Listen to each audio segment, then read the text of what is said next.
Inicialmente, senhor presidente, queria saudar aqui o nosso comandante Quinte, coronel da Polícia Militar, que se faz presente, até recentemente comandou aqui o 16º Batalhão, com muita qualidade, com muito trabalho, por isso fazemos questão de fazer esse registro.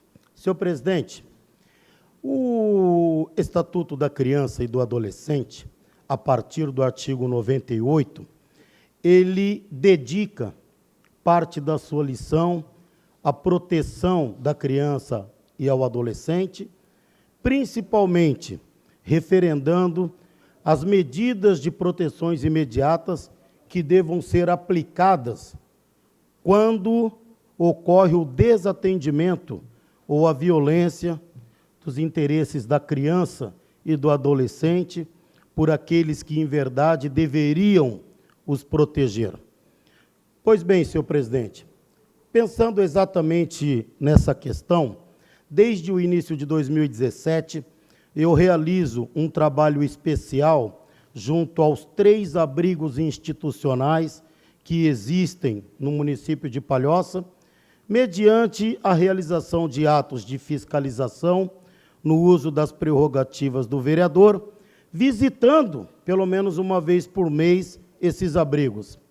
Nas oportunidades em que lá compareço, senhores vereadores, procuro analisar alguns aspectos que julgo importantes, entre eles questões de higiene, questões de alimentação, questões relacionadas à infraestrutura e o modo pelo qual os monitores e os coordenadores dos abrigos têm tratado essas crianças.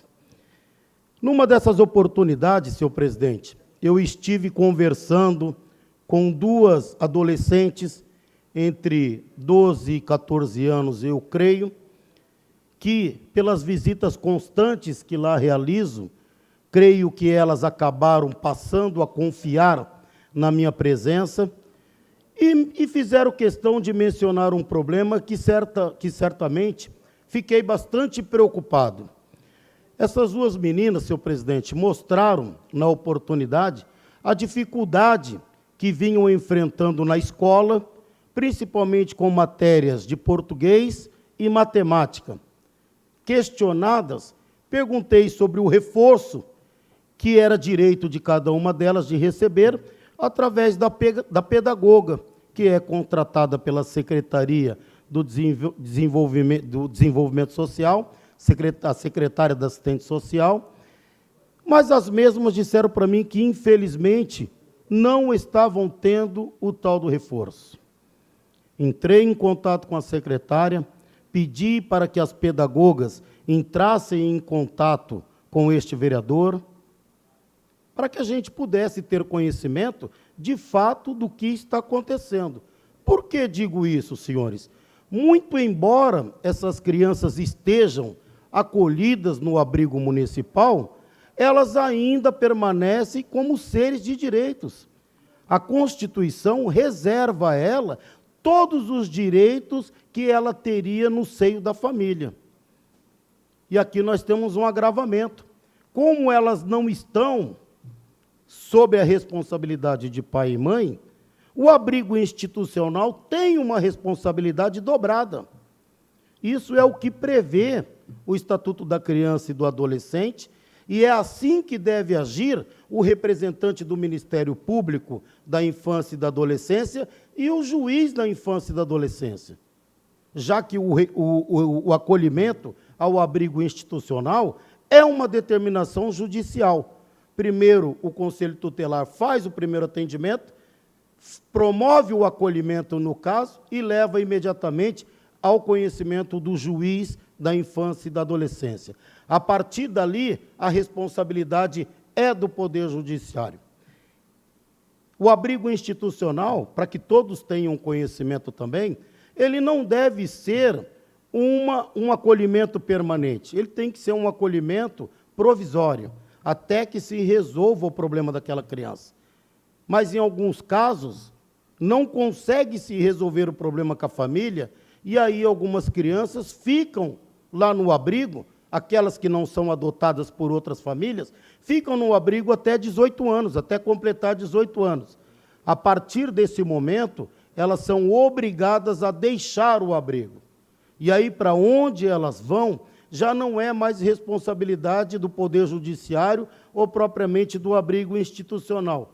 Daí, senhores, a importância de ser garantido a essas crianças o direito à saúde e, principalmente, à educação, o direito à sua formação, porque a formação é a única oportunidade que ela pode ter de crescer uma cidadã ou um cidadão digno, um cidadão que saiba respeitar os seus direitos.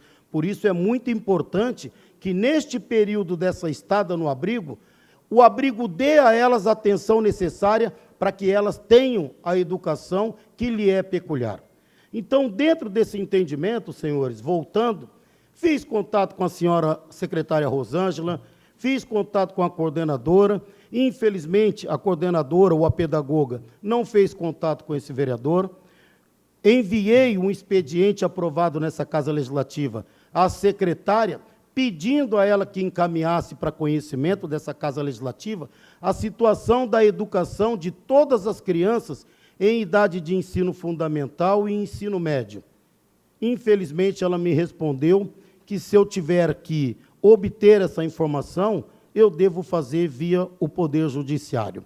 Eu entendi a preocupação dela, não era para tanto, por isso, senhor presidente, eu entrei com um requerimento, uma indicação nessa casa, endereçada a Vossa Excelência, pedindo a Vossa Excelência que encaminhe a nossa manifestação ao representante do Ministério Público da comarca, que cuida dos interesses da criança e do adolescente, porque ele tem a responsabilidade, mais do que ninguém, de verificar o que está acontecendo e, requerendo ao juiz, determinar a solução que o caso requer.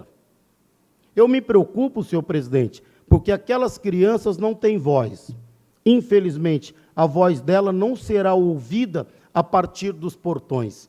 Então, nós, representantes do poder público, nós temos a responsabilidade de dar o tom necessário à voz daquelas crianças, para que as pessoas de fora, para que as pessoas de direito possam ouvi-las e garantir a elas o direito constitucional que lhe é conferido. Nós temos essa responsabilidade, senhores. Se nós quisermos um país melhor, nós temos que construir uma base sólida e uma base decente. Hoje nós temos adolescentes, nós temos crianças de 8, 9, adolescentes de 12, 13, 14, empunhando um revólver, apontando para quem quer que seja. Está aqui o coronel da PM, que poderia, inclusive, ratificar o que eu estou falando. Antigamente, o sonho das crianças, vereador Bala, era ser policial. Não sei se um dos seus filhos falou isso para o senhor, quando eles eram criança. Hoje tem crianças que são incentivadas a odiar a farda, a odiar a PM, a odiar a polícia. Está aqui um coronel que não vai me deixar mentir. Isso não é a regra, mas pode ser uma exceção. Mas isso existe. Então é importante que trabalhemos na base, que passamos a defender mais constantemente o direito dessas crianças, porque nós temos a obrigação de dar a elas a oportunidade delas se tornarem cidadãos dignos, cidadãos de direitos. Hoje eu posso afirmar aos senhores, tem adolescentes na transição para adulto que saem do abrigo municipal sem conhecimento e sem capacidade alguma de prover o próprio sustento. Isso eu posso afirmar com o senhor, para os senhores, com toda certeza, porque desde 2017 frequento os abrigos institucionais do município, acompanhando o desenvolvimento do trabalho dos municípios. Não faço publicidade, é verdade, não divulgo quando eu vou, como que eu vou, o que eu faço, mas eu tenho certeza que as monitoras e as coordenadoras sabem o quanto eu sou chato naquela instituição para defender o direito daquelas crianças.